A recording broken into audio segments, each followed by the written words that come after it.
Hello my beautiful viewers on my channel, James Higgins Open World. Well, here we are. This is episode 14. One to go after this one. Of James Higgins World of Strange Powers, episode 14. Kent ghost stories in the UK. So, let's get down to it. Here we go. 1 second.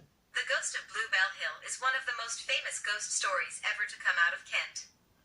It has been reported in a number of national newspapers over the years, with many repeat experiences. Unsuspecting motorists have witnessed a woman running out in front of their cars late at night, often locking eyes with them before being hit and vanishing. No evidence of a collision has ever been found, nor has there ever been a victim found either. It is believed to be the ghost of a woman who died in a tragic car accident in 1965 near the bridge over the Old Chatham Road. 2 cars were involved in the collision, and 3 out of the 4 women in one car tragically died. One of the women was a bride-to-be, who was due to wed the following day. Is this the woman who continues to haunt Bluebell Hill? As well as the reports of the ghost jumping in front of cars, there have also been 4 reported experiences of a female hitchhiker on Bluebell Hill. Motorists pull over to pick her up, only for her to disappear from the back seat shortly after setting off. Wow! Hey! Wow! Bloody hell, eh? Keep watching this episode of James Higgins World of Strange Powers, episode 14. Kent Ghost Stories. Wow! 1 second. Right, here's another one. Check this one out. The reports of the Bluebell Hill ghost. Rochester man in 1969. For years after the accident, a man on his way home to Rochester late at night saw 2 pedestrians walking towards him, then suddenly disappear. On another occasion he witnessed the pedestrians again, walking across the road, however this time a car drove straight through them. Wow! Bloody hell, eh? Wow! 1 second. 1 second, there's another story. Wow! 1 second. Maurice Goodenough, 1974. In the early hours of July 13th, 1974, Maurice Goodenough, a bricklayer from Rochester, was driving through Bluebell Hill when a young girl jumped in front of his car. The girl just walked out in front of me from the edge of the road, he said. My car hit her with a hell of a bang. He jumped out of his car to tend to the girl, who he found lying in the road, with a cut to her forehead and grazes on her knees. He covered her with a blanket and tried to wave down passers-by, but no one would stop. He thought it would be unwise to try and move her into his car, so he rushed off to Rochester Police Station to report what had happened. They returned to the scene to find nothing but the blanket Goodenough had placed over her. A search was called in the nearby area, but there was no success. The search resumed at dawn, with tracker dogs, but no scent, tracks, or blood could be found. A check on hospital admissions, as well as a newspaper appeal for the missing child, were carried out, but nobody stepped forward. Goodenough was interviewed by the News of the World that Saturday night, and was obviously still shaken and adamant that he had, in fact, hit a girl. I'm not going mad, he said. But where did she vanish? I'm still shaking from the experience. Just 1 second, and we'll continue with this. 1 second. Just 1 second. Let's continue with this. The press jumped to the assumption that the girl must have been a ghost. Their research about the incident in 1965, as well as the legend of the hitchhiking ghost, resulted in the conclusion that the girl must have been a ghost. The fact that it was a girl, her appearance in the vicinity of the 1965 crash, her vanishing after the incident, and the fact Goodenough's car wasn't damaged, all point to this conclusion. Wow! Hey! Wow! Believe it! The Ghost in Kent. Keep watching this episode of James Higgins World of Strange Powers, episode 14. One left after this. Just 1 second. Right, let's continue with this. Wow.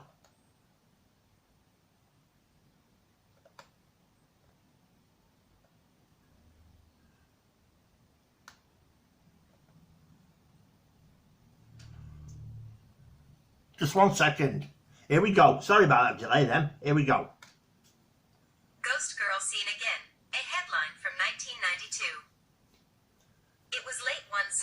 evening in November, when Ian Sharp, a 54-year-old coach driver, was on his way home to Maidstone, when a young woman appeared directly in front of his vehicle near the Aylesford southbound turnoff of the A229 at Bluebell Hill.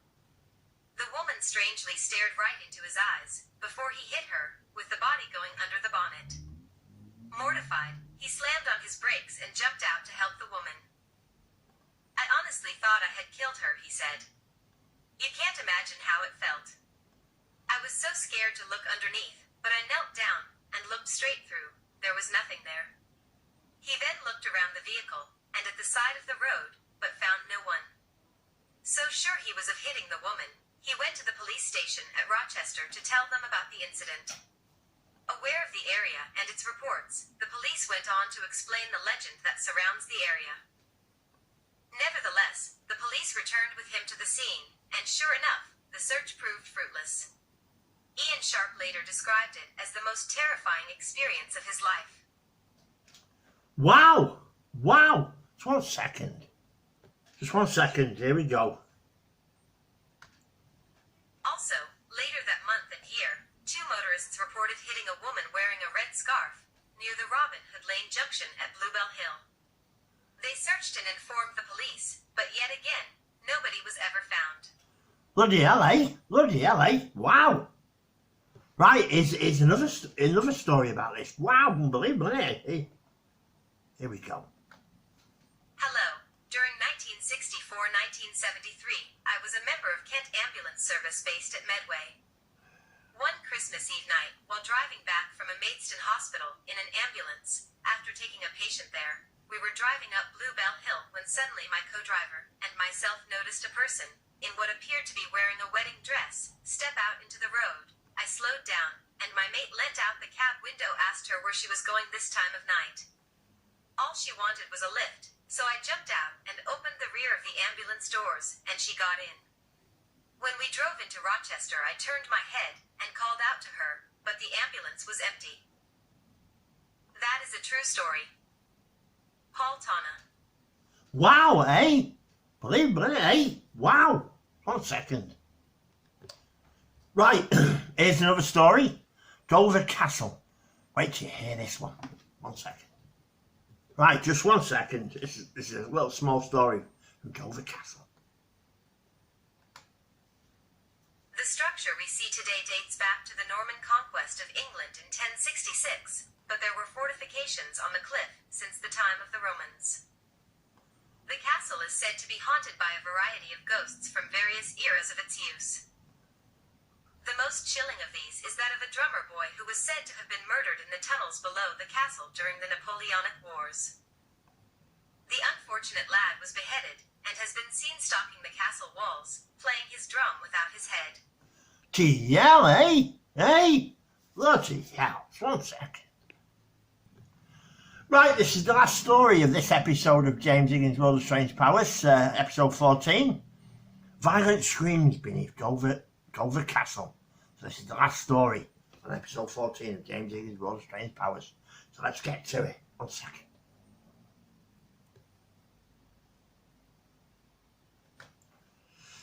There have been many reported sightings of the ghosts of Second World War soldiers in these secret underground tunnels. Earlier this year, a couple reported that they heard violent screams in the tunnel and cries for help. Initially, they presumed that the spooky noises were part of a planned event. However, much to their surprise, the staff informed them that nothing like that was prepared.